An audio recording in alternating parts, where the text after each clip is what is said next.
সুপ্রিয় শিক্ষার্থীবৃন্দ, government Morapara college online ক্লাসরুমে তোমাদের সকলকে স্বাগতম।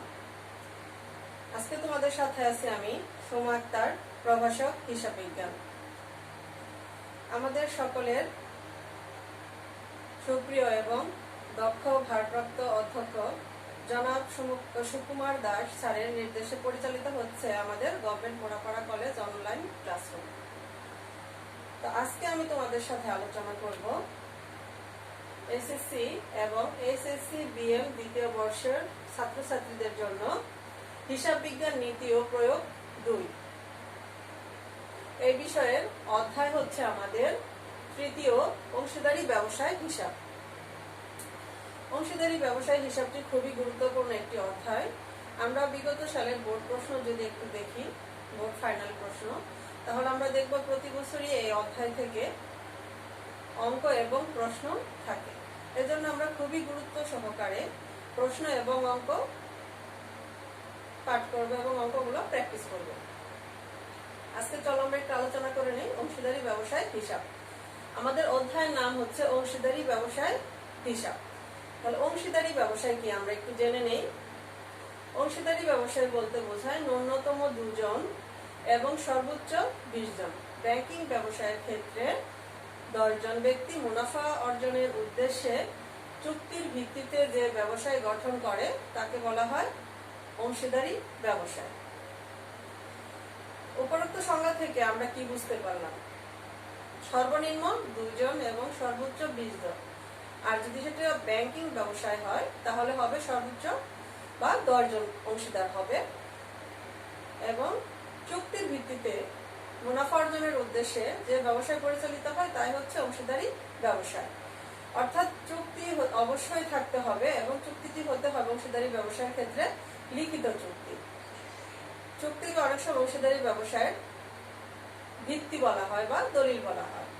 কারণ অংশীদারি ব্যবসায়ের চুক্তিপত্রের মধ্যে উল্লেখ থাকে অংশীদারি ব্যবসায়ে কয়জন অংশীদার থাকবে, ব্যবসায়টি কিভাবে পরিচালিত হবে, ব্যবসায়ের মুনাফা বা ক্ষতি কিভাবে বন্টন হবে, বিস্তারিত সকল কিছু অংশীদারি ব্যবসায়ের চুক্তিপত্রে উল্লেখ থাকে।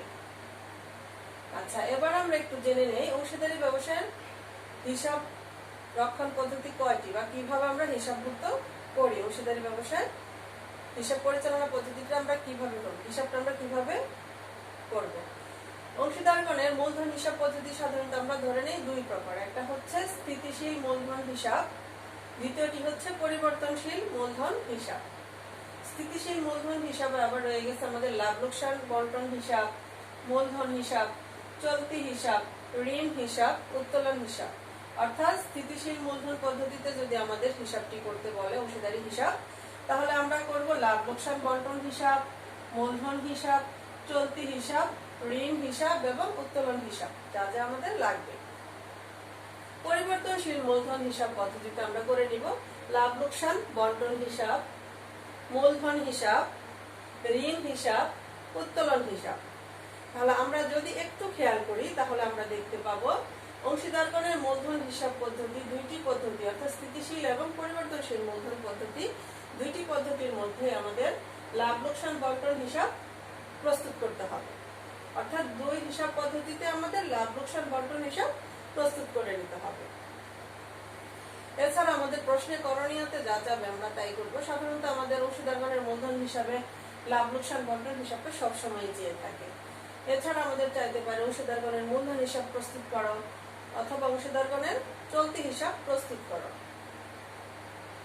তাহলে লাভ লোকসান আবন্টন হিসাব কিভাবে প্রস্তুত করতে হয় সেটা আমরা একটু জেনে নিই। লাভ লোকসান আবন্টন হিসাব সাধারণত আমাদের যে প্রতিষ্ঠানের নাম চাইবে প্রতিষ্ঠানের নাম লিখবো আমরা, এরপরে লিখবো আমরা লাভ লোকসান আবন্টন হিসাব। শেষ লাইনে আমরা লিখে নিব যত সালের হিসাবটা চাই ওই সালটা উল্লেখ করে সালের শেষ দিন, হিসাবের শেষ দিন, এত সালের 31শে ডিসেম্বর তারিখে সমাপ্ত বছরের জন্য, অর্থাৎ বছরের শেষে লাভ লোকসান বন্টন হিসাব প্রস্তুত করতে হয়। তো 2টি ছকে করা যায়, আধুনিক বা ভার্টিক্যাল ছক অথবা টি ছক। আমরা টি ছকটা একটু দেখে নেই। টি ছকে আমাদের বিবরণ টাকা এরকম কলাম করে নিতে হবে।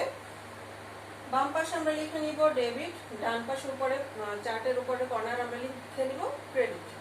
আচ্ছা, এরপরে দুই পাশে লিখবো আমরা বিবরণ, টাকার কলামে টাকা, বিবরণের কলামে বিবরণ, শিরোনামে আমরা লিখবো, টাকার কলামে আমরা লিখবো টাকা।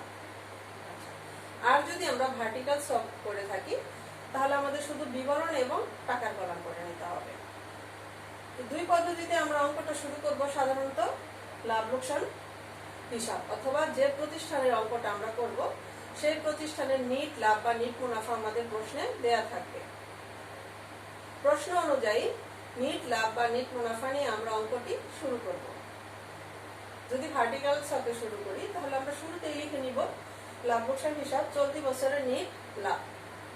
আর যদি টি ছকে করে থাকি তাহলে আমরা ক্রেডিট পাশে শুরুতে লিখে নিব লাভ লোকসান হিসাব চলতি বছরের নিট লাভ। এটা আমাদের প্রশ্নে দেয়া থাকবে। প্রশ্নে যাই দেয়া থাকবে সেই টাকাটা আমরা এখানে লিখে নিব। এরপর আমরা করে নিব, লিখে নিব অংশীদার গণের চলতি অবলিক মূলধন হিসাব। অর্থাৎ আমাদের যদি দুইটা পদ্ধতি আছে, স্থিতিশীল মূলধন পদ্ধতি এবং পরিবর্তনশীল মূলধন পদ্ধতি। স্থিতিশীল মূলধন পদ্ধতিতে আমাদের সাধারণত অংশীদার গণের চলতি হিসাব চাই, আর পরিবর্তনশীল মূলধন পদ্ধতিতে সাধারণত আমাদের অংশীদার গণের মূলধন হিসাব চেয়ে থাকে। তো যেটি চাক আমরা সেটাই লিখবো, কারণ পদ্ধতি আমাদের দুই রকম হলেও লাভ লোকসান আবন্টন হিসাব একই রকম। আচ্ছা, তাহলে আমরা লিখে নিব অংশীদার গণের চলতি হিসাব অথবা অংশীদার গণের মূলধন হিসাব। ক্রেডিট পাশে যে এন্ট্রিগুলো আমাদের যাবে বা যে আইটেমগুলো যাবে এটা আমরা অবশ্যই মুখস্থ করে ফেলবো, তাহলে আমাদের কাছে অঙ্কটা খুবই সহজ লাগবে। উত্তোলনের সুদ। কোন অংশীদার যদি প্রতিষ্ঠান থেকে উত্তোলন করে থাকে এবং তাদের উত্তোলনের উপর নির্দিষ্ট পার্সেন্ট হারে সুদ ধার্য করে থাকে প্রতিষ্ঠান, তাহলে তাদের উত্তোলনের সুদটা যাবে আমাদের ক্রেডিট পাশে। আরেকটা জিনিস বলে রাখি, লাভ লোকসান আবন্টন হিসাবে ক্রেডিট পাশে সাধারণত প্রতিষ্ঠানের আয়গুলি হিসাব করতে হবে। যেমন নিট লাভ, চলতি বছরের নিট লাভ, তাহলে এটা ছিল আয়, আমি হিসাবভুক্ত করলাম। অংশীদারগণের উত্তোলনের সুদ আয়। কোন অংশীদার যদি পণ্য উত্তোলন করে থাকে তাহলে সেই পণ্য উত্তোলনের টাকাটা আমরা লিখে দিব, কত টাকার পণ্য অংশীদার উত্তোলন করলেন। বা সকল অংশীদার যদি পণ্য উত্তোলন করে থাকেন তাহলে সকল অংশীদারগণের নাম লিখে আমরা পণ্য উত্তোলনের পরিমাণ দেখিয়ে দিব।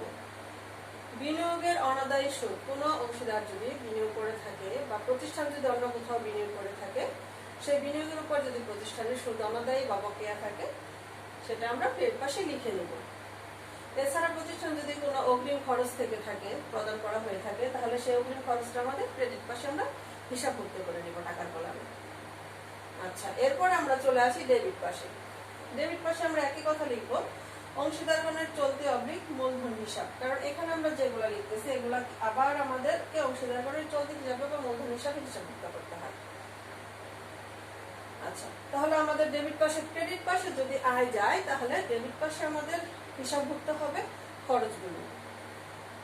মূলধনের সুদ, অর্থাৎ অংশীদারগণ প্রতিষ্ঠানে যে মূলধন দিয়েছেন সেই মূলধনের যদি কোনো সুদ ধার্য করা হয় অংশীদারের আইনে বা অংশীদারের চুক্তিপত্রে যদি কোনো সুদ ধার্য করা হয় তাহলে সেই মূলধনের সুদ আমাদের হিসাবভুক্ত করতে হবে।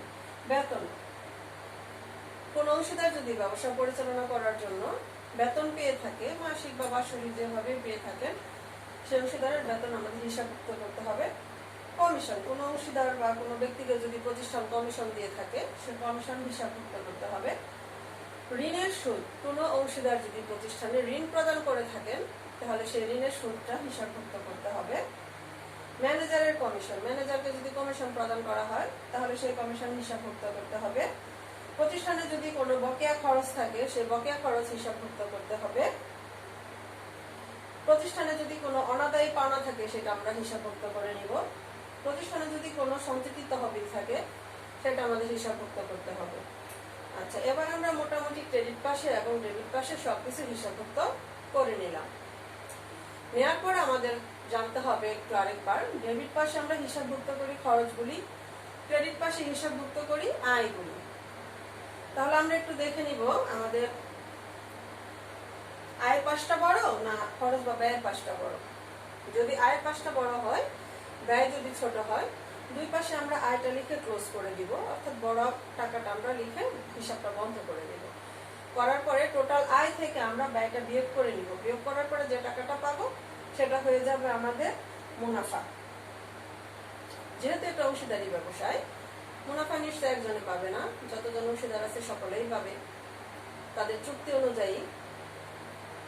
তাহলে মুনাফার অংশটা কি, আমরা যে কয়জন অংশীদার থাকে, আমাদের অংশীদারি ব্যবসায় সাধারণত অনেক সময় ক খ গ এরকম অঙ্কে থাকতে পারে, অথবা XYZ এরকম অংশীদারের নাম থাকতে পারে, অথবা ব্যক্তির নাম উল্লেখ করা থাকতে পারে।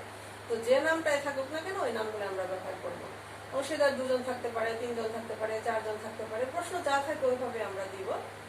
তাহলে যে মুনাফার মোট টাকাটা আমরা পাবো সেই টাকাটা আমরা নিচে বসায় নিব এবং সেই টাকাটাকে আমরা 3 জনকে ভাগ করে দিব আমাদের চুক্তি অনুযায়ী। আরেকটা জিনিস মনে রাখবে, অংশীদারগণের মুনাফা এবং লাভ বন্টনের অনুপাত যদি প্রশ্নে দেওয়া না থাকে তাহলে তোমরা সমান অনুপাতে সবাইকে ভাগ করে দিবে। অর্থাৎ মুনাফা যেটাই হোক না কেন, 3 জন অংশীদার থাকলে 3 দিয়ে ভাগ করে নিবে, 4 জন অংশীদার থাকলে 4 দিয়ে ভাগ করবে, 2 জন অংশীদার থাকলে 2 দিয়ে ভাগ করে সবাইকে সমান হারে দিয়ে দিবে। আচ্ছা, এছাড়াও যদি আমাদের ডেবিট পাশ অর্থাৎ খরচটা বড় হয়ে যায়, ডেবিট পাশের যোগফল আয়টা ছোট হয়ে যায়, তাহলে এই ডেবিট পাশের মোট যোগফলটা আমরা দুই পাশে নামিয়ে হিসাবটা বন্ধ করে দিব। অর্থাৎ টাকার নিচে দুটো দাগ দিব, হিসাব ক্লোজ করে দিব। দেওয়ার পরে আমরা খরচ থেকে আয়টা বিয়োগ করব। বিয়োগ করার পরে আমরা প্রতিষ্ঠানের ক্ষতি পেয়ে যাব। ক্ষতি কত? ক্ষতিটা আমরা একইভাবে চুক্তি অনুযায়ী ভাগ করে দিব। আর চুক্তিপত্র উল্লেখ না থাকলে সবাই সমান হারে পাবে। তাহলে আশা করি শিক্ষার্থীরা তোমরা লাভ লোকসান আবন্টন হিসাব বুঝতে পেরেছ কিভাবে প্রস্তুত করবে। আচ্ছা, এরপরে আমাদের প্রশ্নে চাইতে পারে অংশীদারগণের মূলধন হিসাব প্রস্তুত করো, অংশীদারগণের চলতি হিসাব প্রস্তুত করো। সেই ক্ষেত্রে তোমরা খতিয়ান যেভাবে প্রস্তুত করতে ঠিক একইভাবে প্রস্তুত করে নিবে। এটা আমরা যখন অঙ্ক করবো আরেকটি ক্লাসে তখন তোমরা ক্লিয়ার হয়ে যাবে। পরবর্তী ধাপে আমরা আরেকটা জিনিস একটু জেনে নেই, কারণ আমরা দেখলাম আমাদের কি কি হিসাব করতে হয়। এখানে কিছু রুলস আমাদের রয়ে গেছে, যেমন মূলধনের সুদ এবং উত্তোলনের সুদ। মূলধনের সুদ এবং উত্তোলন সুদ দুইটি ধার্য করার জন্য প্রশ্নে আমাদের বলে দেওয়া থাকবে অংশীদারগণ মূলধনের উপর 2% হারে বা 5% হারে বা 10% হারে যে কোনো একটা পার্সেন্টেজ উল্লেখ থাকবে সুদ পাবে।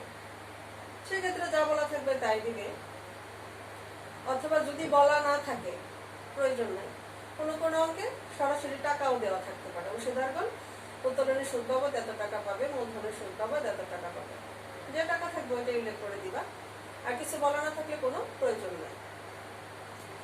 আর উত্তোলনের সুদের ক্ষেত্রে যদি বলা থাকে অংশীদারগণ প্রতি মাসের শুরুতে এত টাকা করে উত্তোলন করে, উত্তোলনের উপর 5% হারে সুদ ধার্য করে, সেই ক্ষেত্রে তোমাদের মনে রাখতে হবে প্রতি মাসের শুরুতে যদি উত্তোলন করে থাকে বা প্রথম দিন যদি উত্তোলন করে থাকে, উত্তোলনের সুদের হার হবে 6.5%, অর্থাৎ 6.5